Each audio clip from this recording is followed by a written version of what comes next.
Last class entropy में discussion हो गया था, मतलब इससे पहले वाला lecture spontaneous and non spontaneous process समझाया था, अगर याद हो तो। या लास्ट लेक्चर में ही पूरी बात हुई थी? नहीं, उससे पहले हुई थी। उससे पहले स्पॉन्टेनियस नॉन स्पॉन्टेनियस प्रोसेस समझाया था। Driving force for spontaneity of any process is not only decrease in energy but also increase in randomness. ये लास्ट टू लास्ट लेक्चर की बात है। लास्ट लेक्चर में हमने इंट्रोपी इंट्रोड्यूस किया था, उसके सारे पॉइंट्स लिखे, डिफरेंट प्रोसेसेस में इंट्रोपी चेंज का क्या क्राइटेरिया है उस पर बात किया, क्या फॉर्मूला है उस पर बात किया, बहुत सारे ऐसे एग्जाम्पल्स और फैक्टर्स लिखे जिससे एंट्रोपी बढ़ते हैं और घटते हैं। क्या है कि नहीं? जैसे आज इसका बर्थडे है तो आज इसकी एंट्रोपी ज्यादा है, नहीं लग रहा है क्या? है ना, देखो, है कि नहीं? तो कब किसका एंट्रोपी बढ़ जाए और उसके पीछे रीजन क्या है, ये बोलना थोड़ा मुश्किल है। लेकिन थर्मोडायनेमिक्स में कुछ फॉर्मूला के लिए एंट्रोपी, मतलब कुछ प्रोसेस के लिए एंट्रोपी का ये फॉर्मूला लगाते हैं और इसी को हमने बहुत बार चेंज किया। अगर रिवर्सिबल, लास्ट लेक्चर रिवाइज करता हूं, है ना, रिवर्सिबल एडियाबेटिक है तो डेल एस 0 बोल दिया था। अगर आइसोथर्मल है ना, तो डेल्टा एस शायद 2.303 N R V2 by V1 formula था। 2.303 N R log P1 by P2। आप नोट्स देख लेना, इसी अंदाज में लिख के याद करना था। अगर आइसो बेरिक है मान ले तो डेल्टा एस था 2.303 NCP log T2 by T1। और यहाँ पे आप V2 बाई V1 भी रख सकते हो, है ना। लिख ही देता हूँ, चलो तुम्हें समझ में तो आएगा कि टीचर मेहनत करते हैं। क्या P2 बाई P1, है ना। ये एहसास दिलाना कि टीचर मेहनत कर रहे हैं, फॉर्मूला याद कर रहे हैं तुम्हारे लिए, है कि नहीं? जरूरी है ना। आर्या बताओ इसके बाद iso sorry V2 by iso बेरिक है ना, तो वॉल्यूम और टेम्परेचर चेंज होगा ना, तो V2 by V1। Sorry, iso कोरिक, ये मुझे लगता है आर्या ने जरूर याद किया होगा। बताओ बच्चे, del S T2 by T1 नहीं, T1 by T2 is equal to P1 by P2। नहीं, डेल एस का फॉर्मूला वो तो सही है कि T1 by T2 equal to P1 by P2। Del S का फॉर्मूला था 2.303 NCV T2 by T1, है ना, या फिर 2.303 NCV log P2 by P1, है ना। आपको ना इस तरह से बिना देखे 2-3 बार प्रैक्टिस करनी थी, तब फॉर्मूला याद होता, है ना। एक बार भी प्रैक्टिस नहीं किया, खैर कोई नहीं, मैं प्रैक्टिस करता रहूंगा तुम लोग के बिहाफ में, मेरे को टेंशन नहीं है। मेरा इसी से घर चलता है भाई, मुझे तो करना ही पड़ेगा काम ये। क्या, अरे समझ रहा है, मेरा तो इसी से घर चलता है ना, मुझे तो प्रैक्टिस करनी पड़ेगी। नहीं, तेरा भी इससे घर कहाँ चल रहा है? चल रहा है सबसे घर तुम्हारा? ये करने से तुम्हें सैलरी आती है? नहीं, तो मोटिवेशन कहाँ से आएगा? हाँ, इतना तो था। फेज चेंज के समय याद है, फेज चेंज, तो यहाँ डेल एस वेपराइजेशन भी हुआ करता था, delta H vaporisation by boiling point, del S fusion, delta H fusion melting point, del S sublimation, sublimate temperature ना, सब्लिमेट टेम्परेचर नहीं, ठीक है। और ड्यूरिंग रिएक्शन डेल एस क्या लिखते थे? फॉर रिएक्शन, फॉर रिएक्शन अगर एंट्रोपी दिया होता था तो एंट्रोपी ऑफ प्रोडक्ट,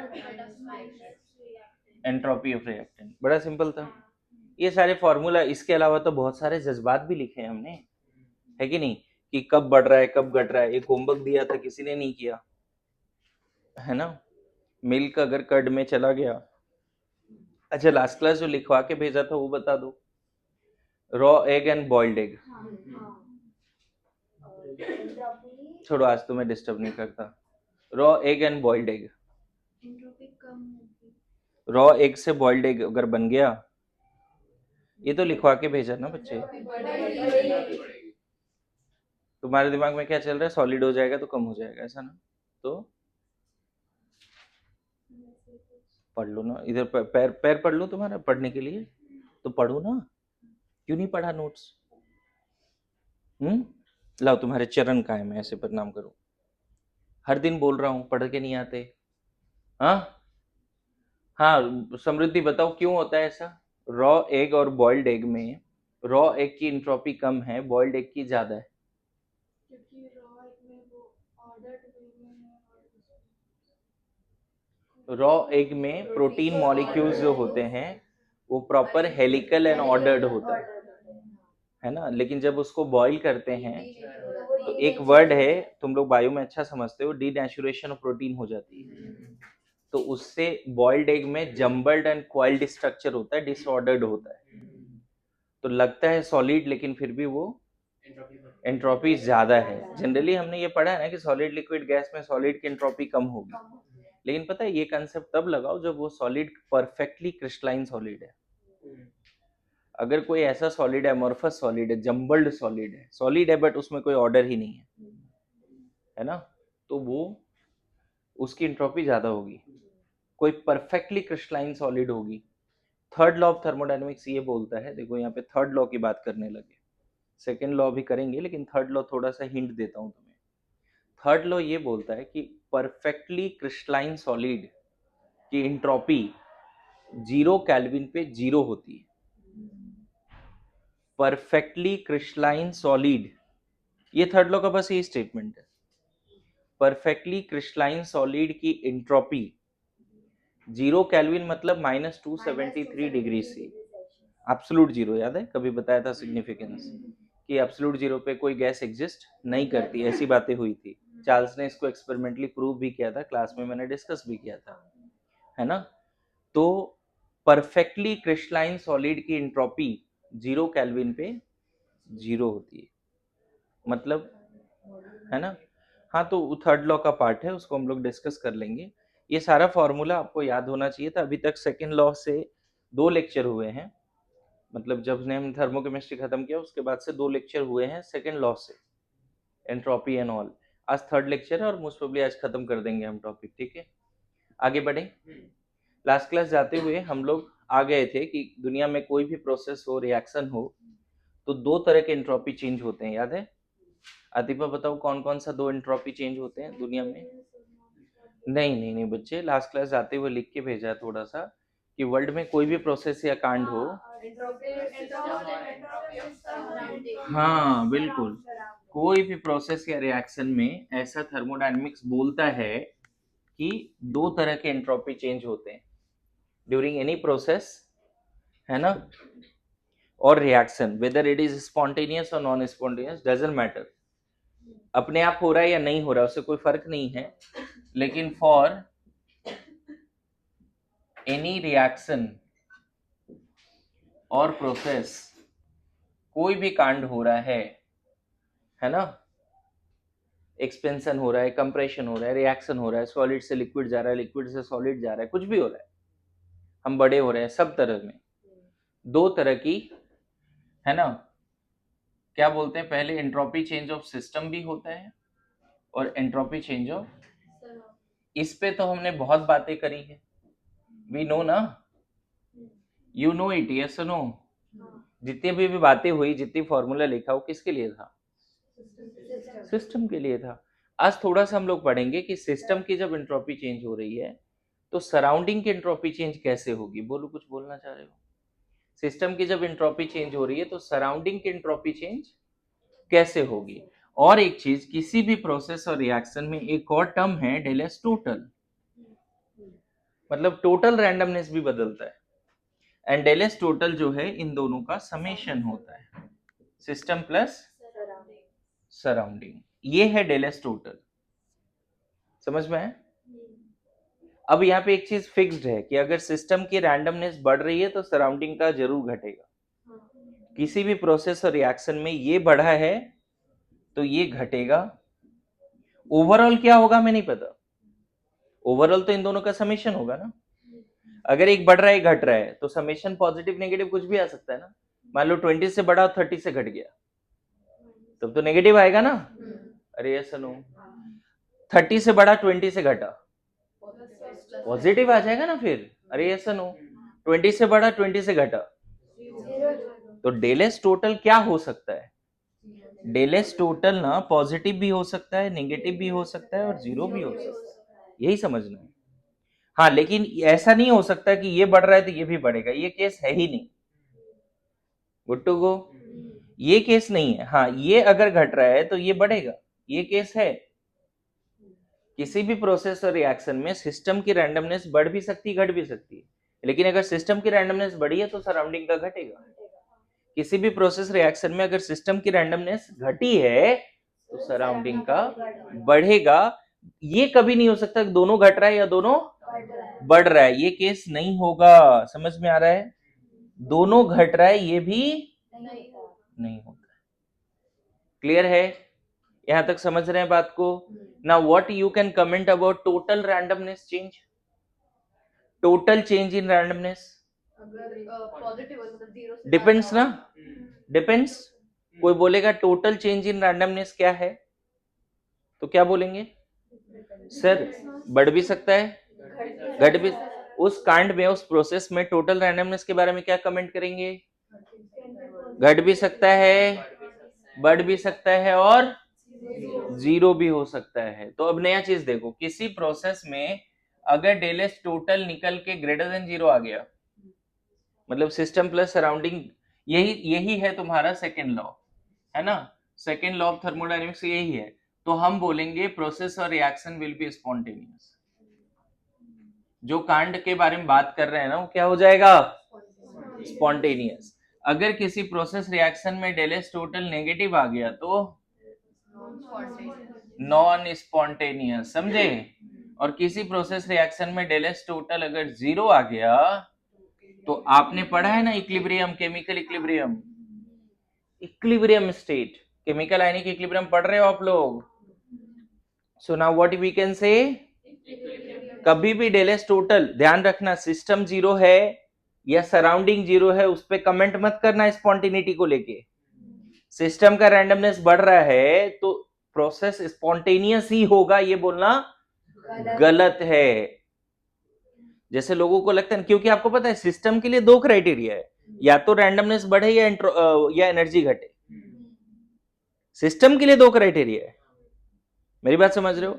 अगर आपसे बोले कि सिस्टम की रैंडमनेस बढ़ रही है तो प्रोसेस ऑलवेज स्पॉन्टेनियस, बोलना रॉन्ग, नहीं है ऐसा। कोई बोले सिस्टम की एनर्जी घट रही है, एनर्जी घट रही है मतलब एक्सोथर्मिक है, तो प्रोसेस ऑलवेज स्पॉन्टेनियस, बोलना ये भी पॉसिबल नहीं है। Endothermic processes are always non spontaneous, क्या ये सब लाइन बोलना सही है? क्या एंडोथर्मिक प्रोसेस हमेशा नॉन स्पॉन्टेनियस होता है? जैसे आइस यहां रख दिया अपने आप मेल्ट हो रहा है और वो एंडोथर्मिक है। आइस यहां रख दिया अपने आप मेल्ट हो रहा है लेकिन प्रोसेस कैसा है? एंडोथर्मिक है। मेरी बात आ रही है समझ में? सिस्टम की रैंडमनेस बढ़ी तो प्रोसेस ऑलवेज स्पॉन्टेनियस, ट्रू और फॉल्स? सिस्टम की रैंडमनेस बढ़ी तो प्रोसेस ऑलवेज स्पॉन्टेनियस, ट्रू और फॉल्स? फॉल्स। ऑलवेज वर्ड मत करो, मे बी। अच्छा, सिस्टम की रैंडमनेस घट रही है तो प्रोसेस और reaction always non spontaneous. System की रैंडमनेस घट रही है तो प्रोसेस और reaction always non spontaneous, false. अरे यस नो, सिस्टम का एनर्जी घट रहा है मतलब एक्सोथर्मिक प्रोसेस है तो ऑलवेज स्पॉन्टेनियस या always non spontaneous? Can't say ना। अच्छा, सिस्टम की एनर्जी बढ़ रही है एंडोथर्मिक, तब ऑलवेज नॉन स्पॉन्टेनियस बोलना सही होगा अगर एनर्जी बढ़ रही है। लेकिन यहां पे जरूर बोल देना टोटल रैंडमनेस बढ़ा है must be spontaneous. Total randomness कम हुआ है, यहाँ कोई इफ एंड बट नहीं। समझ में? Second law is all about total randomness. बोलता है किसी भी प्रोसेस, रिएक्शन या कांड में अगर टोटल एंट्रोपी बढ़ी है तो वो प्रोसेस, रिएक्शन, कांड स्पॉन्टेनियस होगा। टोटल रैंडमनेस कम हो गया मतलब इन दोनों का समेशन नेगेटिव आ रहा है, आया समझ में? क्या मैं समझा पाया सही से? लिखो फिर। मैं भी वो सारी लाइन लिखवा भी दूंगा है ना, जो इतना बोला है समझाने के लिए।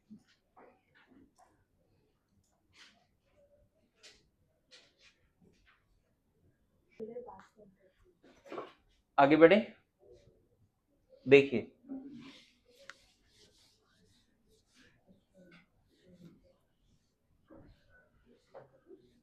देखिए, तो सेकेंड लॉ कोई पूछे तो क्या बोल देना है, लेकिन चलो सेकेंड लॉ पे थोड़ा बाद में आएंगे। पहले ये बताओ डेल एस सराउंडिंग के बारे में क्या कमेंट कर सकते? सिस्टम के बारे में तो इतना पढ़ ही चुके हैं। What we can say about del S surrounding. ध्यान देना, सिस्टम में कोई भी प्रोसेस है, रिएक्टिव या non reactive, reactive, non reactive, कुछ भी अगर सिस्टम के अंदर हो रहा है, सिस्टम के अंदर रिएक्टिव है, नॉन रिएक्टिव, या कोई प्रोसेस कर रहे हो या रिएक्शन ही कर रहे हो, तो सेम कंटेनर हो सकता है वॉल्यूम बढ़ जाएगा या घट जाएगा, ऐसा ही कुछ। कंटेनर तो सेम ही रहेगा, यही कंटेनर, इसकी पैरामीटर क्या है? P1, V1, N1, T1, E1, H1, S1। इसकी पैरामीटर क्या बोल देंगे? N2। अगर रिएक्टिव है तो मोल भी चेंज होगा, है ना? P2, V2, T2, E2, H2, S2 बोल सकते हैं।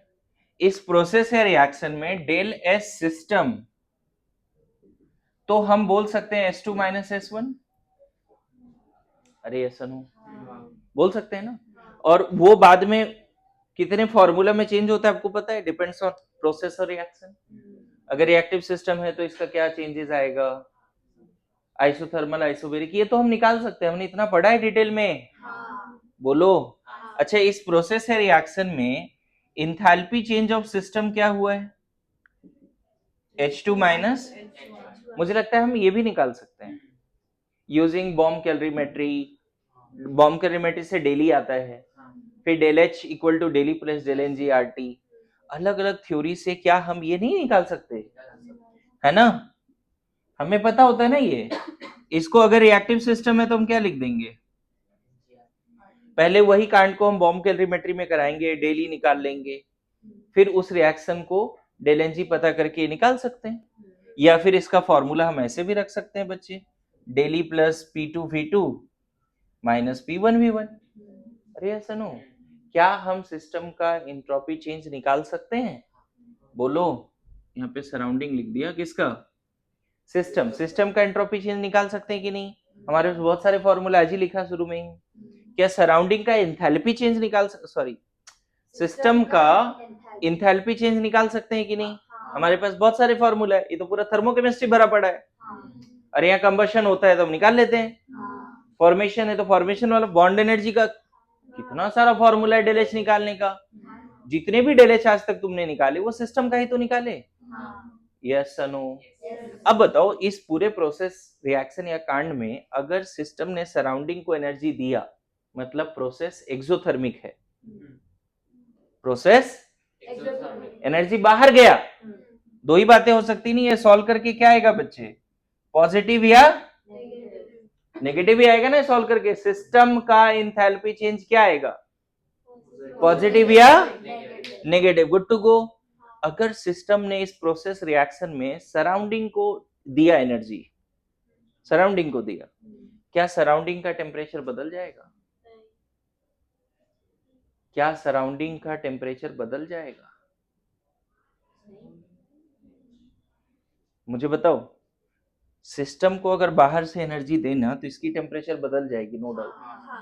लेकिन अगर सिस्टम ने बाहर एनर्जी फेंका तो क्या सराउंडिंग की टेम्परेचर बढ़ जाएगी? पक्का ना? इतना अंडरस्टैंडिंग है? बोलो, थोड़ी बहुत चेंज होती है, लेकिन हम बोलते हैं कि ऑलमोस्ट टेम्परेचर क्या है। अगर सिस्टम, अच्छा ये बताओ, बाहर से एनर्जी सिस्टम ने ले लिया, एब्जॉर्ब किया, तो क्या इस केस में भी सराउंडिंग ठंडा हो जाएगा? अरे बोलो, नहीं ना। अच्छा, सिस्टम ने थोड़ा बहुत एनर्जी सराउंडिंग को दे दिया, तो सराउंडिंग गर्म हो जाएगा? नहीं होगा ना। Yes no? इसका मतलब सिस्टम एनर्जी का लेन देन करता है सराउंडिंग के साथ, लेकिन सराउंडिंग की टेम्परेचर क्या होती है? कांस्टेंट। सराउंडिंग की टेम्परेचर क्या होती है? कांस्टेंट। याद रखना एक इंपॉर्टेंट पॉइंट, सराउंडिंग के लिए कोई भी प्रोसेस रिवर्सिबल ही होता है। Any process for surrounding is reversible. मेरी बात आ रही है समझ में? For surrounding all the processes are, क्यों? क्योंकि सराउंडिंग में एब्रप्ट चेंज तुम नहीं ला सकते। सिस्टम को सडनली कंप्रेस कर सकते हो, सराउंडिंग को कैसे सडनली कंप्रेस करोगे जी? अरे यस नो? सिस्टम एक छोटा सा पार्ट है। मेरी बात आ रही है समझ में? अरे यस नो? सराउंडिंग के लिए हमेशा प्रोसेस क्या होता है? Reversible. For surrounding processes are always, system के अंदर एक्सोथर्मिक है या एंडोथर्मिक है, सिस्टम के अंदर रिवर्सिबल है या इरिवर्सिबल है, irrespective of all these matters, surrounding हमेशा क्या है? सराउंडिंग के लिए प्रोसेस क्या होता है? सिस्टम को सडनली कंप्रेस करो या सडनली एक्सपेंड करो, स्लोली कंप्रेस करो, सिस्टम के साथ कुछ भी करो, सिस्टम के लिए प्रोसेस रिवर्सिबल और इरिवर्सिबल दोनों होता है, बट सराउंडिंग के लिए प्रोसेस हमेशा क्या होता है? रिवर्सिबल। मेरी बात आ रही समझ में? अब चलो दूसरा बात, अगर एक्सोथर्मिक है, सिस्टम के अंदर एनर्जी रिलीज हो रही है, सिस्टम ने रिएक्शन करके, मान लो कंबशन है या मीथेन और O2 था, रिएक्ट करके CO2 वाटर बना दिया, इस प्रोसेस में एनर्जी सराउंडिंग को मिला। क्या सराउंडिंग को मिला तो सराउंडिंग जो लिया उससे उसका टेम्परेचर बदला? नहीं बदला ना। मैंने माना नहीं बदला। अरे ऐसा नो? किचन में खाना बन जाता तो किचन क्या 50 डिग्री पे चला जाता है क्या? अरे थोड़ा बहुत पास है तो समझ में आता है, थोड़ा भी दूर रहो तो वही टेम्परेचर फील होगा। Yes no? तो सराउंडिंग के लिए प्रोसेस हमेशा क्या है? रिवर्सिबल। इतना बार समझा दिया, सब लोग समझ गए? नाउ फिर से मैं, अगर सिस्टम ने एनर्जी रिलीज किया, सराउंडिंग को एनर्जी मिला, सिस्टम के लिए प्रोसेस एक्सोथर्मिक है, सराउंडिंग को एनर्जी मिला, तो सराउंडिंग का रैंडमनेस पे कमेंट कर, बस ये बता कि सराउंडिंग की रैंडमनेस बढ़ेगी घटेगी?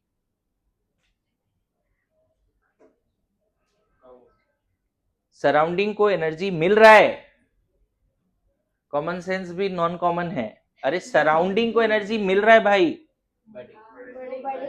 सराउंडिंग में 2-4 मॉलिक्यूल तो रैंडम हो ही गया होगा।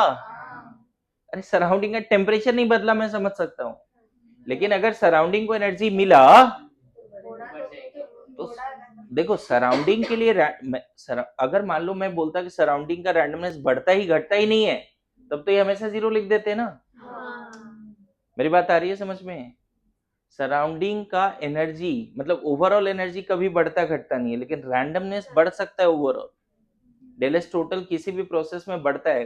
देखो ये बात समझना, कल भी लास्ट क्लास में भी बोला था, फिर से रिपीट कर रहा हूं, total energy of universe constant है, but total randomness of universe constant नहीं है। रैंडमनेस ऑफ यूनिवर्स कंटिन्यूअसली बढ़ रहा है। मेरी बात आ रही समझ में? आज से 500 साल पहले जैसा अर्थ था, जितना रैंडम था, क्या आज भी उतना ही रैंडम है? रैंडमनेस बढ़ा है या नहीं बढ़ा है? लेकिन आज से 500 साल पहले अर्थ पे जितना एनर्जी थी, आज भी ऑलमोस्ट उतना ही एनर्जी है। मेरी बात आ रही समझ में?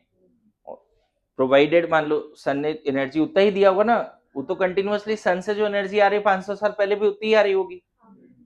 अरे यस नो? मेरी बात आ रही है समझ में? पहले सारी एनर्जी किस फॉर्म में होगी? प्लांट्स के फॉर्म में होगी, अलग अलग एनिमल्स के फॉर्म में होगी, अभी ह्यूमंस के फॉर्म में। अरे यस नो? तो एनर्जी कांस्टेंट है, बट रैंडमनेस यूनिवर्स की बढ़ रही है। तो अगर सराउंडिंग को एनर्जी मिला तो सराउंडिंग की रैंडमनेस क्या होगी? बढ़ेगी ना, पक्का। मतलब प्रोसेस अगर सिस्टम में अगर एक्सोथर्मिक प्रोसेस है तो सराउंडिंग को एनर्जी मिल जाती है ना? सरयू प्लीज फोकस बच्चे, बहुत इंपॉर्टेंट क्लास चल रहा है। तबियत ठीक है? ट्राई करो फोकस करने का, है ना। ये ऐसा टॉपिक है नहीं आता लोगों को समझ में, ठीक है। हो सकता है एक दो बार देख के समझना पड़े जो रिकॉर्डिंग चल रही है, समझ गए। और वो काम मैं नहीं चाहता आप करो, इसीलिए मैं चाहता हूँ फोकस करो यहाँ पे, ठीक है। नोट्स नोट्स पढ़ के समझ सकते हैं। अच्छा बताओ, प्रोसेस के लिए एक्सोथर्मिक है मतलब सराउंडिंग को हीट मिला, तो सराउंडिंग की रैंडमनेस क्या हो गई, थोड़ी बहुत बढ़ गई। अच्छा अगर सिस्टम के अंदर एंडोथर्मिक प्रोसेस है, आइस रख दिया है, मेल्ट हो रहा है, बाहर से एनर्जी ले रहा है ना वो, तब मेल्ट हो रहा है, यस नो। तो सराउंडिंग का एनर्जी सिस्टम की तरफ चला गया, सिस्टम ने एनर्जी अब्सॉर्ब किया, तो सराउंडिंग के रैंडमनेस के बारे में क्या कमेंट करोगे, कम होगी। अच्छा सराउंडिंग को एनर्जी मिले या सराउंडिंग से एनर्जी ले ले, इस केस में टेम्परेचर तो नहीं बदला ना, तो बस एक चीज याद रखना, सराउंडिंग का रैंडमनेस का फॉर्मूला हमेशा होता है negative of del H of system by temperature of surrounding, एक ही फॉर्मूला है। पता चला कि सिस्टम के रैंडमनेस पे क्वेश्चन पूछा ही नहीं, इतना फॉर्मूला डिराइव किया ना सिस्टम पे, पता चला वो पूछा ही नहीं, तुमसे पूछा सराउंडिंग का रैंडमनेस बताओ, और सराउंडिंग का रैंडमनेस का बस एक फॉर्मूला है, minus of del H of system by temperature of surrounding, temperature of. अब बताओ केस 1 लेते हैं, है ना। अगर डेल एच लेस देन 0 है मतलब एक्सोथर्मिक है, बोलो, तो डेल्टा एस सराउंडिंग क्या होगा, ये नेगेटिव यहाँ ऑलरेडी रखा हुआ है ना, इसको नेगेटिव रखना पड़ेगा, एक्सोथर्मिक मतलब इसको नेगेटिव रखना पड़ेगा, तो नेगेटिव पॉजिटिव हो गया ना, यहाँ नेगेटिव है और यहाँ माइनस ऑफ मान ले 500 रख दिया, अरे ऐसा नो, डेल एच का वैल्यू क्या रखोगे एक्सोथर्मिक के लिए, है ना, और टेम्परेचर मान लो 300 केल्विन, समझ में आया। तो क्या आ रहा है, पॉजिटिव आ रहा है ना बच्चे, मतलब सिस्टम में अगर एक्सोथर्मिक है तो सराउंडिंग की रैंडमनेस क्या हो गई, बढ़ जाएगी सराउंडिंग का, यस नो। किस अंदाज में बढ़ेगी, फॉर्मूला लगा के निकालो ना। और यही केस 2, अगर डेल्टा एच ग्रेटर देन 0 है सिस्टम के लिए, एंडोथर्मिक है, समझ गए, एंडोथर्मिक है, तो बताओ डेल एच सराउंडिंग क्या हो जाएगा, नेगेटिव है और यहाँ प्लस 500 रखना पड़ेगा ना, सपोज डेल्टा एच 500 है, बाय टेम्परेचर रखना पड़ेगा, तो नेगेटिव आएगा ना बच्चे।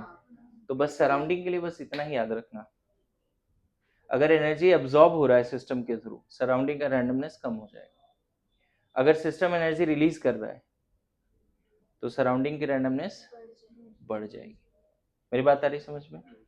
हम डेल एस टोटल कैसे निकाल पाएंगे, डेल एस सिस्टम तो हमने पढ़ लिया बहुत डिटेल में, डेल एस सराउंडिंग भी तो हमें पढ़ना पड़ेगा ना। अच्छी बात है, डेल एस सराउंडिंग के लिए 10 फॉर्मूला ही नहीं है, बस एक फॉर्मूला है, समझ गए। डेल एस सराउंडिंग के लिए आइसोथर्मल, आइसोबेरिक, आइसोकोरिक, ये सब सिस्टम के लिए बातें करते हैं, सराउंडिंग के लिए बस एक बात, हीट एब्जॉर्ब्ड, अगर सिस्टम ने हीट एब्जॉर्ब किया तो सराउंडिंग की रैंडमनेस कम हो गई, किस अंदाज में कम हुई, जितना उसने सिस्टम ने एनर्जी लिया वो डिवाइड बाय सराउंडिंग का टेम्परेचर। मेरी बात आ रही समझ में। अगर सिस्टम ने हीट रिलीज किया तो सराउंडिंग की रैंडमनेस बढ़ गई, कितने से बढ़ गई, जितना हीट सराउंडिंग ने लिया, जितना हीट सिस्टम ने रिलीज किया बाय टेम्परेचर ऑफ सराउंडिंग। बोलो इजी है, लिखो फिर जल्दी से, सोचो मत ज्यादा।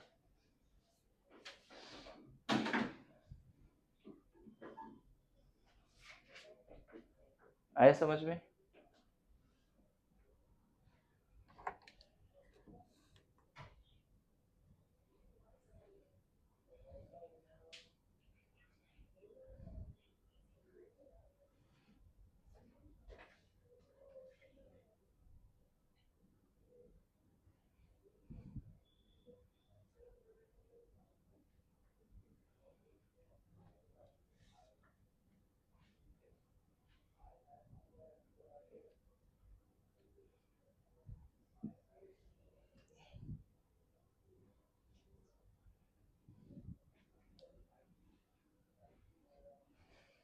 ठीक है,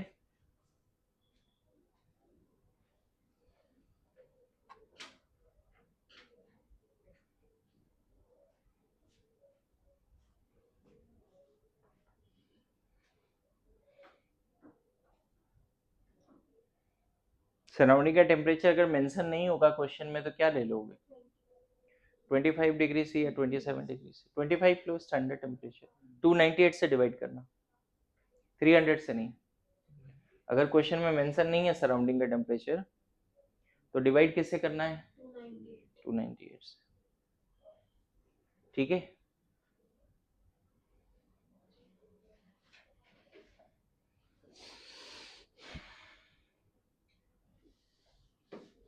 तो सिस्टम की रैंडमनेस का बहुत सारा फॉर्मूला है, लेकिन सराउंडिंग की रैंडमनेस का फॉर्मूला बहुत ज्यादा नहीं है ना।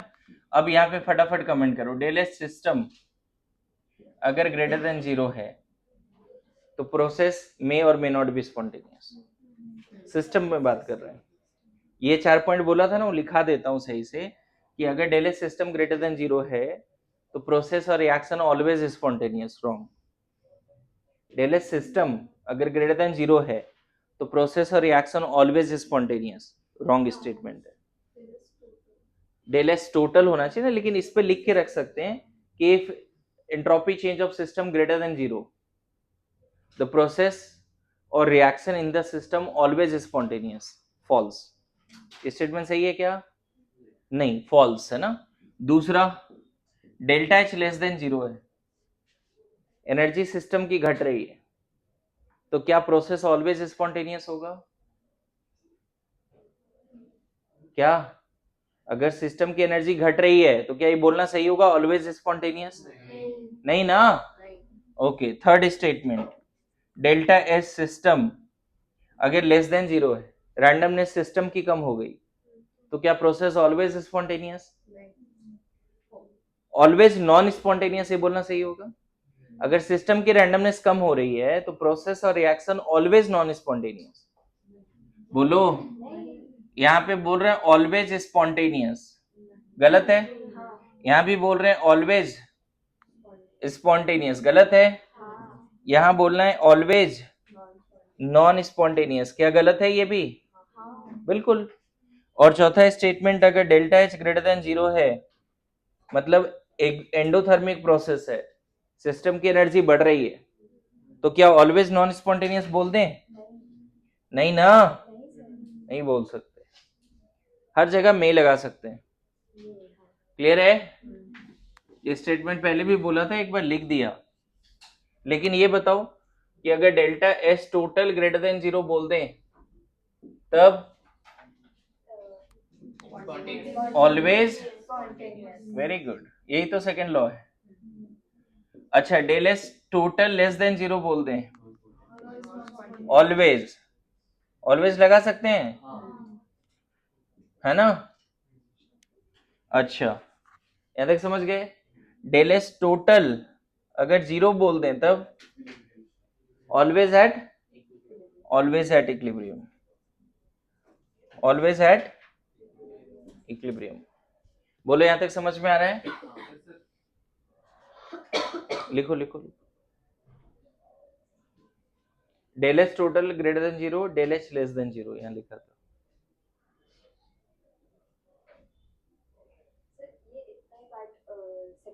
सेकेंड लॉ यही है बस। अभी थोड़ा सा और सेकेंड लॉ पे बात करेंगे, लेकिन स्टेटमेंट मैं लिखा देता हूं सेकेंड लॉ का।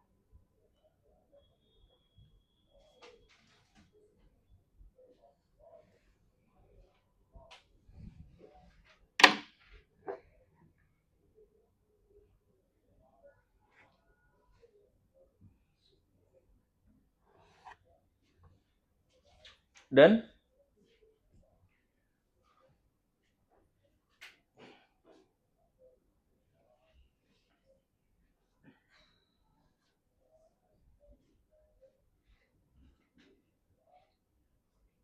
डन। अच्छा, इसी सीक्वेंस में अगर मैं 8 में ऐसा लिख दूं कि delta S surrounding greater than 0 है, तब क्या ऑलवेज स्पॉन्टेनियस बोल सकते हैं? क्या सराउंडिंग का रैंडमनेस बढ़ गया है, बोल सकते हैं ऑलवेज स्पॉन्टेनियस? नहीं बोल सकते। समझ गए? डेल्टा एस सराउंडिंग अगर लेस देन 0 है, क्या ऑलवेज नॉन स्पॉन्टेनियस बोल सकते हैं? भाई साहब जब बोला कि सिर्फ क्या criteria, total system plus surrounding का समेशन देखना होता है। इंडिविजुअली सिस्टम का रैंडमनेस और सराउंडिंग का रैंडमनेस का एडिशन इंडिविजुअली देख के नहीं कर सकते, आपको दोनों का एडिशन देखना है। सराउंडिंग का रैंडमनेस बढ़ गया, इसका मतलब प्रोसेस और रिएक्शन स्पॉन्टेनियस होगा हमेशा, गलत है बोलना।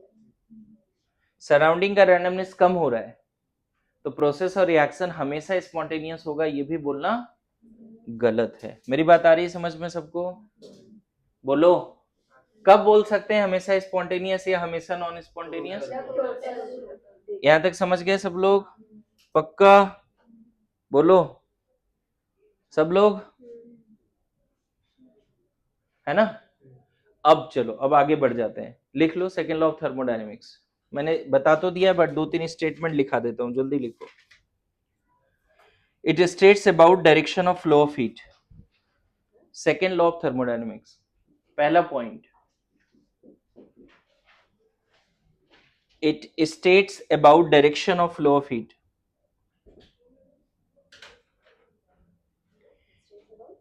It states about direction of flow of heat. देखो सेकेंड लॉ बोलता है कि हीट का फ्लो हाई टेम्परेचर से लो टेम्परेचर होगा, ये सेकेंड लॉ बोलता है।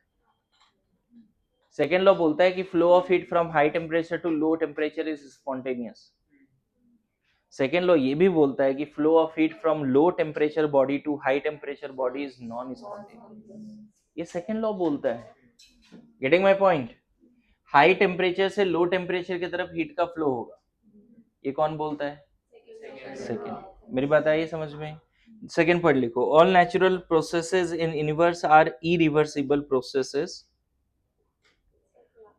All natural processes in universe are irreversible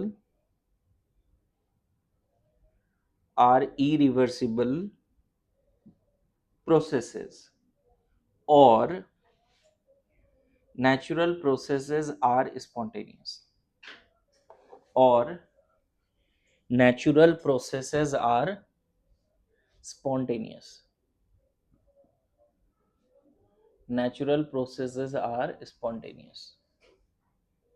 Next, due to spontaneous process, next point, due to spontaneous process, entropy of universe is increasing continuously.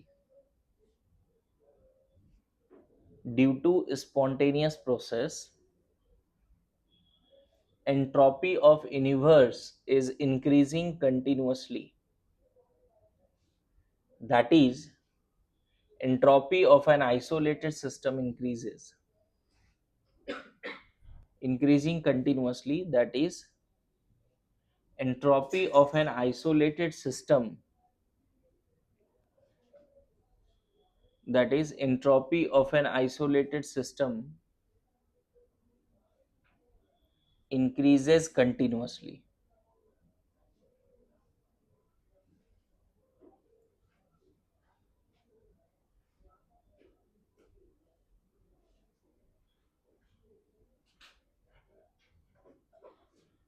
ठीक है?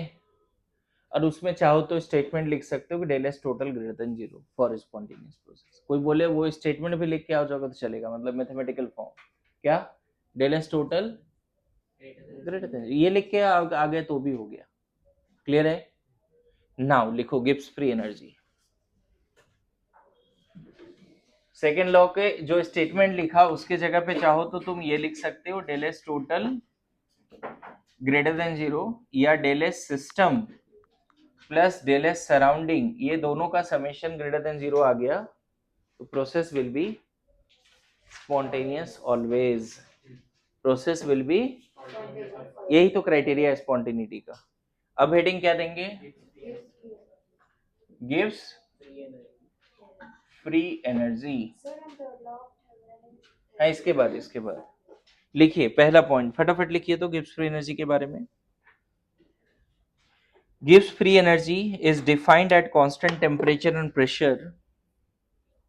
Gibbs free energy is defined at constant temperature and pressure to predict spontaneity of a process. Gibbs free energy is defined at constant temperature and pressure. थोड़ा fast लिखो तो speed competition है, ठीक है. Gibbs free energy is defined at constant temperature and pressure to predict spontaneity of a process.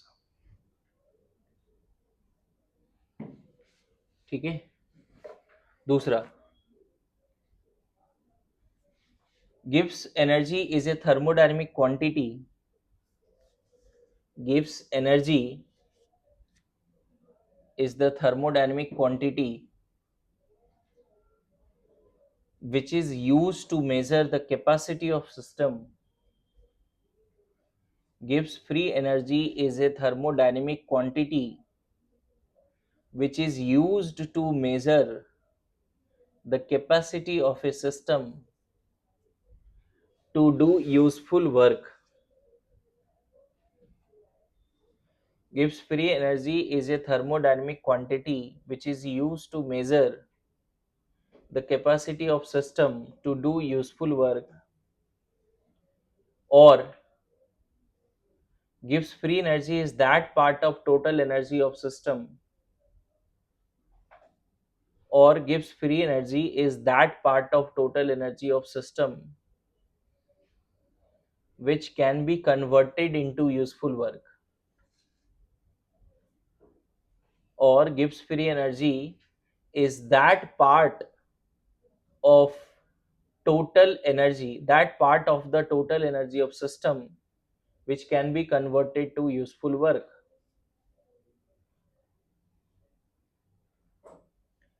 आगे लिखो, the term Gibbs energy was introduced. The term Gibbs energy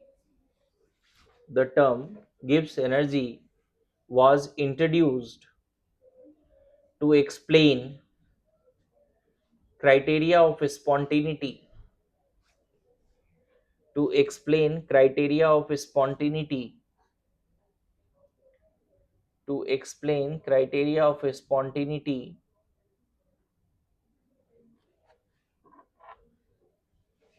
in terms of system. In terms of system.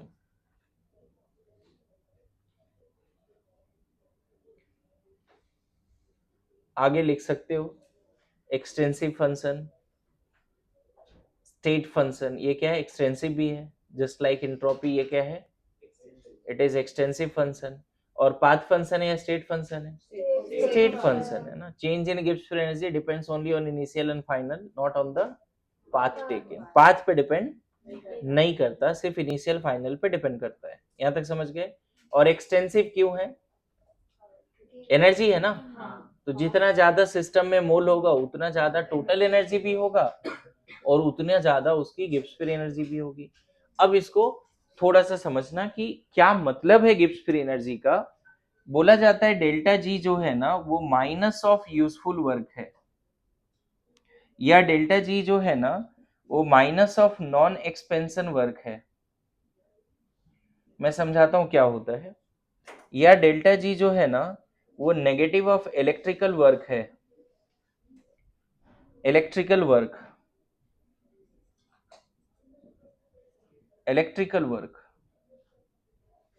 है ना. Delta जी, ठीक है, work या electrical, ऐसे लिख सकते हैं. क्या मतलब है यूजफुल का? ये तीनों स्टेटमेंट तो लिख लेना है अभी आपको, लेकिन इसका मतलब क्या है? ये जो इतना लिख दिया मैंने, इसका मतलब क्या है? ठीक है, समझे? ध्यान रखना, ये जो गिब्स फ्री एनर्जी है वो सराउंडिंग का चेंज. डेल्टा जी मतलब सिस्टम का. पहले तो डेल्टा जी सराउंडिंग का नहीं निकालते. समझ में आया? किसका निकालते हैं? जैसे आज तक तुमने डेल एच का भी सराउंडिंग का पढ़ा क्या? सराउंडिंग का डेल एच क्या है? नहीं भाई, उसका मतलब ही नहीं है. हमने सिस्टम में कोई कांड कराया, रिएक्शन कराया, और सिस्टम का हम क्या क्या निकाल लेते हैं? डेली, डेल एच, या सिस्टम का वर्क, सिस्टम का हीट, सिस्टम का एंथैल्पी, सिस्टम का एंट्रोपी. और अब हम सिस्टम का ही क्या निकालने वाले हैं? Gibbs free energy. मतलब जो डेल्टा जी होगा वो किसका होगा? सिस्टम का होगा. यहां तक समझ गए? क्लियर है? कोई बोले, अच्छा ये भी तुमने देखा अभी एक डेफिनेशन में ऐसा भी लिखा हुआ था कि फ्रैक्शन ऑफ टोटल एनर्जी, ये भी लिखा था ना, delta G is the fraction of total energy, नहीं लिखा है, it is the part of total energy, नहीं लिखा है, देखो तो, it is the part of total energy which can be converted to useful work, देखो ना कहीं लिखा होगा ऐसा, which can be converted to useful work, है ना। समझने के अंदाज में बैठो तो बिल्कुल समझ जाओगे, ठीक है, और नहीं समझ रहे तो इस तरह का पॉइंट याद कर लेना है ना, क्लियर है।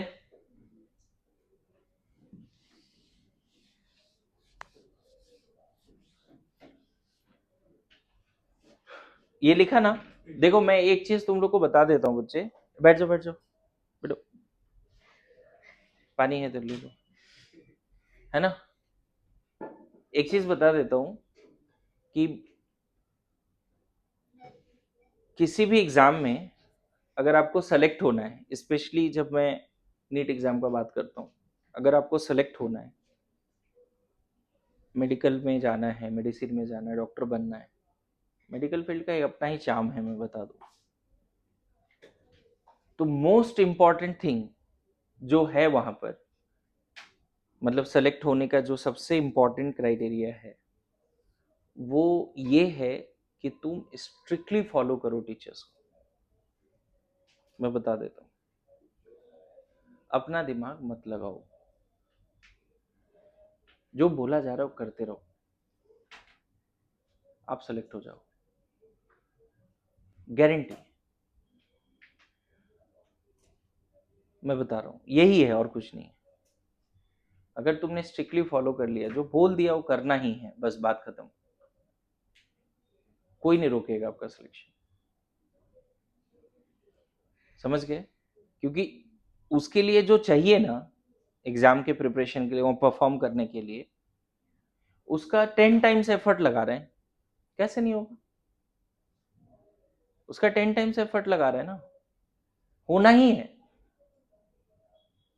अब प्रॉब्लम हो जाता है डिस्ट्रैक्शंस, सुनते नहीं, करते नहीं, जो बोला जा रहा है वो करते ही नहीं, बिल्कुल वो तो बिल्कुल नहीं करते, गड़बड़ यही है। मैं बता दूं कि कोई ऐसा इंस्टीट्यूट इंडिया में नहीं है जो नीट में टॉप रैंक नहीं दे सकता है।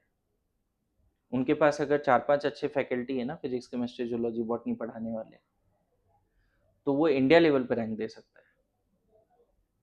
बट उनको ऐसा बच्चा मिल जाए कि 100% उनका सुने 2 साल, तब हो। अब ये किस्मत होता है उस इंस्टीट्यूट का, मेरी बात आ रही समझ में,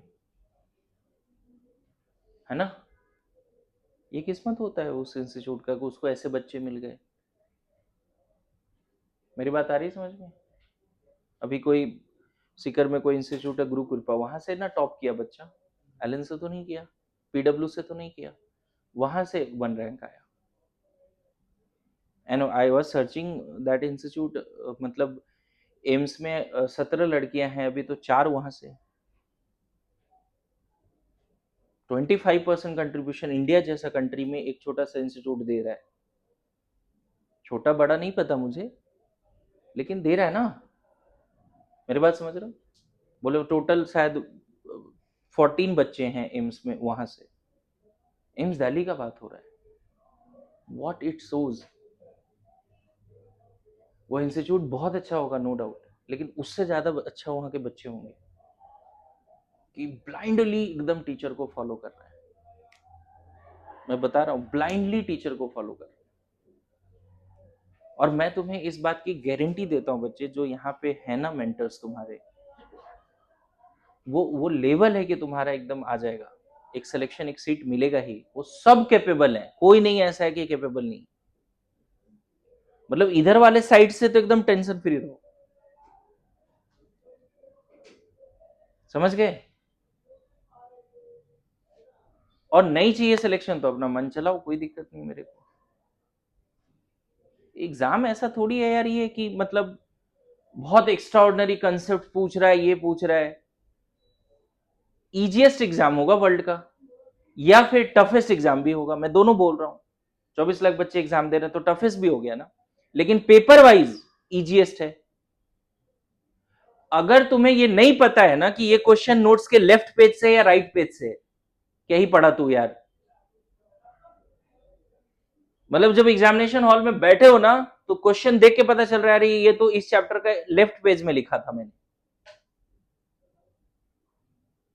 ये राइट पेज में लिखा था, एनसीईआरटी का ये वाला लाइन, अरे ये ग्राफ है।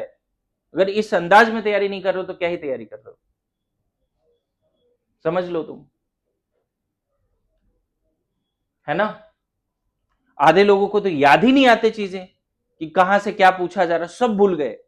बोला 20 पॉइंट इंटरनल जी को बताओ, 1 पॉइंट नहीं आते। वो तो छोड़ दो कि कॉपी में क्या लिखा है, 1 पॉइंट नहीं आते। कभी आपने अपने मेमोरी को चैलेंज ही नहीं किया रे भाई, मैं बता रहा हूं, नेवर एवर। होता है ना कि मेमोरी को चैलेंज कर देते हैं, यू नेवर डू दैट, है ना। अभी मैं कल शेयर भी कर रहा था वहां पे, मेमोरी बढ़ाने का तरीका क्या है। तो जैसे ग्रेड 1-2 में या 5 ईयर के बच्चे जो हैं, मैंने बीटीए के लिए ऐप लिया है, तो उसमें क्या होता है कि एक डायग्राम होता है, उसमें 10 नंबर लिखे होते हैं, और वो 3 सेकंड के लिए आंख के सामने आता है, फिर वो हट जाता है, और उसके बाद वहां पे क्वेश्चन रहता है कि कौन सा नंबर उस वहां नहीं था उस विजुअल्स में, टिक करो, है ना। कुछ लोग इस तरह का मेमोरी टिप बचपन में ग्रूम करने का कोशिश कर रहे हैं। मैं कोशिश कर रहा हूं कि मेमोरी बढ़े इस अंदाज में। 10 कलर दिया हुआ है, 3-4 कलर दिया हुआ है, ऑप्शन में लिखा है कौन सा कलर नहीं था, बस 2 सेकंड के लिए 5 कलर आया आंख के सामने, हट गया, फिर तुरंत क्वेश्चन आया कौन सा कलर नहीं था, 4-5 ज्योमेट्री दिया हुआ है, ऐसे थे। तो तुम कैसे चैलेंज कर सकते हो, अभी वो काम तो करोगे नहीं। अभी क्या करना है, 2 पेज पढ़ा अच्छे से, कॉपी बंद किया, बिना देखे लिखो, देखो कैसे नहीं याद होता है। कॉपी बंद कर दो, बिना देखे लिखो सारे कंटेंट, नहीं जरूर उतना डिटेल में, लेकिन समरी तो लिख ही सकते हो, उसका फॉर्मूला तो लिख ही सकते हो, ताकि एक भी पॉइंट मिस ना हो। तो we never do that, challenge करना हम अपने आप को भूल गए, किसी भी सेंस में चैलेंज करना भूल गए। और इसका रीजन क्या होता है, एग्जाम में पेपर आता है और वहां तुम परफॉर्म नहीं कर पाते, क्योंकि वहां तो चैलेंज हो रहा है ना, तुम चैलेंज हो रहे हो कि चलो 1 घंटे में इतने करो क्वेश्चन, और वहां नहीं हो पाता क्योंकि हम कभी अपने आप को चैलेंज नहीं करते। डिसाइड, है ना। सिलेक्शन चाहिए तो इन 4 लोगों का, 5 लोगों का, जो भी आपके क्लास में आ रहे हैं, स्ट्रिक्टली सुनो, फॉलो करो, उसमें कोई नॉन निगोसेबल है, वो बात खत्म, नॉन निगोसेबल है ना। और अगर नहीं कर पा रहे हो तो कोई टेंशन नहीं है, जिंदगी में बहुत अच्छा हो सकता है, कुछ ना कुछ तो हो ही सकता है जिसमें मन कर गया। मैंने कल भी बोला, बहुत पहले भी बोला, एक मैंने शॉर्ट वीडियो भी डाला है कि जिस चीज की चाहत है उसकी क्षमता होनी चाहिए, जिस चीज की चाहत है उसकी क्षमता होनी चाहिए, है ना। डॉक्टर बनना चाह रहे हो तो you have to be that much capability ना। मान लो डॉक्टर बनना चाहत है तो वो कैपेबिलिटी होनी चाहिए ना। मेरी बात आ रही है समझ में। दूसरा, जिसकी कैपेबिलिटी है उसका इच्छा बना लो। मान लो तुमको लगता है तुम इसमें बेस्ट हो, उसकी उसकी इच्छा बना लो, वो करो फिर। ये जरूरी नहीं है बच्चे कि जिसकी चाहत है उसकी एबिलिटी भी होगी, या जिसकी एबिलिटी है दुनिया वो करने के लिए बोलेगा भी तुमको। होता है ना, कोई सिंगर बनना चाहता है, नहीं बनने देते ना पेरेंट्स। मेरी बात समझ रहे हो ना, उसको चाहत है सिंगर बनने का, लेकिन क्या ये क्वेश्चन वो कभी कुछ से पूछा कि सही में उसके पास उसकी एबिलिटी है या नहीं, नहीं पूछते ना। तो if you want to be doctor, it is your चाहत, इच्छा, विश। तो इसके लिए कैपेबिलिटी चाहिए, वो प्रोड्यूस कर लो, बन जाओगे डॉक्टर। या जिसकी एबिलिटी है उसकी चाहत बना लो। और मैं बताऊं इन सबसे वो ऊपर क्या है पता है, जिस चीज को तुम बोलते हैं ना मूवी में, जिस चीज को सच्चे दिल से चाहो वो होता है। तो अगर सच्चे दिल से चाहोगे तो उसके हिसाब से एफर्ट भी लोगे। मतलब अल्टीमेटली एबिलिटी है या नहीं है वो एक सेकेंडरी है। प्राइमरी क्या है, तुम्हारी एक्चुअल में किस चीज की मतलब तीव्र इच्छा हो रही है कि नहीं ये करना ही है, और वो है तो हो जाएगा वो चीज, है ना। विश जो है एक्चुअल जो चाहिए ना, अगर वो एक्स्ट्राऑर्डिनरी स्ट्रांग है ना तो एबिलिटी आ जाएगी, क्योंकि तुम फिर उसके हिसाब से मेहनत करो। तो सोचो थोड़ा। खैर यूजफुल एनर्जी में रहते हैं, बात करते हैं। मुझे एक बात बताओ, किसी थर्मल पावर प्लांट में कार्बन को बर्न करके CO2 बना रहे हैं, और इससे जो एनर्जी निकल रहा है मान लो -500 किलो जूल निकल रहा है, ठीक है। थर्मल पावर प्लांट कैसे वर्क करता है थोड़ा बहुत आइडिया है। यहाँ पे क्या होता है कि वाटर होता है और नीचे कोल से बर्न करते हैं, वेपर बनाते हैं। क्या बनाते हैं? वेपर। यहाँ पे ना एक रफ डायग्राम बना रहा हूँ। यहाँ पे टरबाइन होता है इलेक्ट्रोमैग्नेटिक फील्ड में, समझे। और इस वाटर को वापस ले आते हैं कंडेंस करके, यहाँ कूलिंग वगैरह कूलेंट वगैरह होता है, राइट। ये टरबाइन फिर यहाँ से इलेक्ट्रिसिटी बाहर निकलती है इलेक्ट्रोमैग्नेटिक इंडक्शन के थ्रू। जब यहाँ कोल को हीट करते हो तो वेपर बनता है। ये वेपर हाई प्रेशर से इधर जाता है, वेपर ऊपर जाता है हाई प्रेशर से, टरबाइन को रोटेट करता है, वापस आता है कूलेंट के साथ। यही तो तरीका है। तो यहाँ जो एनर्जी तुमने इसको दिया वो कितना था? -500। क्या यहाँ पे -5 मतलब इलेक्ट्रिसिटी 500 मिला होगा? जितना तुमने कोल का एनर्जी दिया उतना ही इलेक्ट्रिसिटी मिला होगा क्या? जगह जगह पे एनर्जी लॉस है। अरे ये सुनो, क्या कोल का पूरा केमिकल एनर्जी को हम इलेक्ट्रिकल में कन्वर्ट कर पाए क्या? नहीं। तो इस रिएक्शन का जो टोटल एनर्जी है वो ये है, राइट।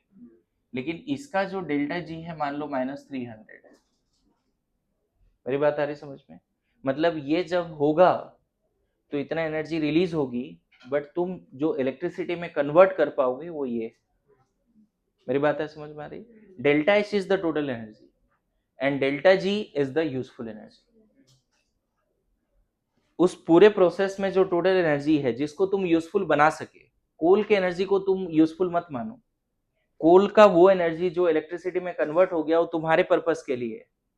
मैं बोलूं मोबाइल लो और कोल लो, चार्ज कर लो, कर लोगे क्या? अरे नहीं ना। हमको क्या चाहिए? Useful energy, electricity. कोल के पास जो एनर्जी अगर हमने उसके इलेक्ट्रिसिटी में कन्वर्ट कर दिया, that is delta G. Coal का टोटल एनर्जी जो इलेक्ट्रिसिटी में गया, that is delta G. Delta G is equal to negative of electrical energy. बोला ना जी, इलेक्ट्रिकल एनर्जी। मेरी बात आ रही समझ में? अच्छा एक और एग्जांपल दे दो समझ पाओ। जैसे मान लो 1 लीटर पेट्रोल है, उसके पास बहुत सारी एनर्जी है, बहुत सारी एनर्जी। उससे हमने जो मैकेनिकल मोशन प्रोड्यूस किया, जिससे व्हील रोटेट हुआ और पहिया आगे गया, कार बाइक आगे गई। पता है हो सकता है फ्यूचर में 1 लीटर पेट्रोल से गाड़ी जो है 100 किलोमीटर चले। आज से 20 साल पहले 1 लीटर पेट्रोल से 5 किलोमीटर भी नहीं चलते थे स्कूटी बाइक। अभी वही 1 लीटर से कितना चल रहा है? 50 किलोमीटर से चल रहा है। मशीन की एफिशिएंसी बढ़ गई ना। हो सकता है कि एक्चुअली अगर हम क्षमता देखें 1 लीटर पेट्रोल का तो 100 किलोमीटर चल सकता है बाइक, लेकिन अभी चल कितना रहा है? 50। मतलब 1 लीटर पेट्रोल का एबिलिटी 100 किलोमीटर था, लेकिन हम चला कितना रहे हैं? तो जो हमें मिला वो हमारे लिए यूजफुल है। डेल्टा जी क्या है? मेरी बात समझ रहे हो? आया थोड़ा समझ में? एक और एग्जांपल देता हूं। जैसे मान लो सुबह से शाम तक तुमने 2000 कैलोरीज खाए, खाना खाए तो उससे 2000 कैलोरीज मिले, 2000 कैलोरीज मिले। अब वो पूरी एनर्जी तुमने पढ़ाई में तो नहीं लगाई। हमारे लिए अभी यूजफुल वर्क है पढ़ना, मान लेते हैं, लेट सपोज। तो पढ़ाई में जो एनर्जी लग गई वही डेल्टा जी है तुम्हारा। 2000 कैलोरीज में अगर तुमने 500 कैलोरीज को पढ़ाई में लगा दिया, बाकी ऑब्वियसली जिंदा रहना है, बॉडी टेम्परेचर मेंटेन करना है, सोना है, कोई भी एक्टिविटी करना है, सब में एनर्जी जा रही है ना। लेकिन मैं बोल रहा हूं हमारे लिए यूजफुल क्या है? पढ़ने वाला एनर्जी यूजफुल। तो what is delta ji of you? 500। Time के रिस्पेक्ट में बात कर सकते हो, 2 घंटे की लेक्चर है, है ना, और मैं पढ़ा रहा हूँ 1 ही घंटे, तो हमारा डेल्टा जी कम है। पूरा 2 घंटे पढ़ा रहे तो डेल्टा जी ज्यादा है। मेरी बात आ रही है समझ में? क्लियर है? हर जगह पे यूजफुल एनर्जी पर्पस पे डिपेंड करता है। किस पे डिपेंड करता है? पर्पस पे। जो बैटरी है उसके पास बहुत सारा एनर्जी है, केमिकल एनर्जी, लेकिन वो बैटरी का वो एनर्जी जो इलेक्ट्रिकल एनर्जी में गया, जिससे मोबाइल काम किया, that is called useful energy. मेरी बात आ रही है समझ में? तो कोई बोले गिब्स फ्री एनर्जी क्या है, तो तुम एक थर्मल पावर प्लांट का भी एग्जांपल दे सकते हो कि 1 मोल कोल से 500 किलो जूल एनर्जी मिला, लेकिन उसका हम 300 किलो जूल ही किस में कन्वर्ट कर पाए? इलेक्ट्रिसिटी में। तो इस टोटल एनर्जी का वो पार्ट जो हम इलेक्ट्रिसिटी में कन्वर्ट कर पाए, that is called delta G. इसीलिए डेल्टा जी हम क्या लिखते हैं? डेल्टा जी क्या लिखते हैं जी? अभी बोला था, negative of useful, negative of useful. क्या यूजफुल एनर्जी किस पे डिपेंड करेगा? तुम्हारे पर्पस पे, तुम्हारे पर्पस पे। पूरी बात आ रही है समझ में? और यही रीजन है कि अगर आपसे आज के बाद बोले percentage efficiency of any machine, तो आप delta G by delta H कर सकते हो इनटू 100। कोई भी मशीन की परसेंटेज इफिशियंसी अगर पूछ ले, जैसे ये वाला मशीन, इस थर्मल पावर प्लांट का परसेंटेज एफिशिएंसी क्या आएगा? जैसे डेटा दिया है 300/500 इंटू, समझ में आया? अगर किसी मशीन की एफिशिएंसी 100% हो गई तो मजा ही आ जाए। नहीं, जितनी टोटल एनर्जी है पूरा का पूरा किस में कन्वर्ट हो गया? Useful energy. लिखो। क्या मैं डेफिनेशन जो ऊपर लिखा है उसको समझा पाया? है ना? एक और पार्ट है इसमें कि ये क्राइटेरिया फॉर स्पॉन्टेनिटी बताता है, उसको भी मैं डिस्कस कर देता हूँ। ठीक है, ये क्राइटेरिया फॉर स्पॉन्टेनिटी बताता है।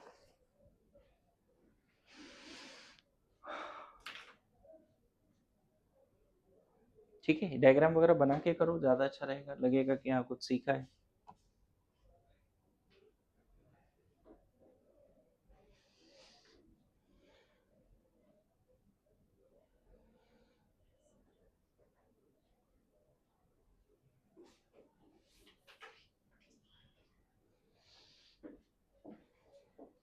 हो गया क्या?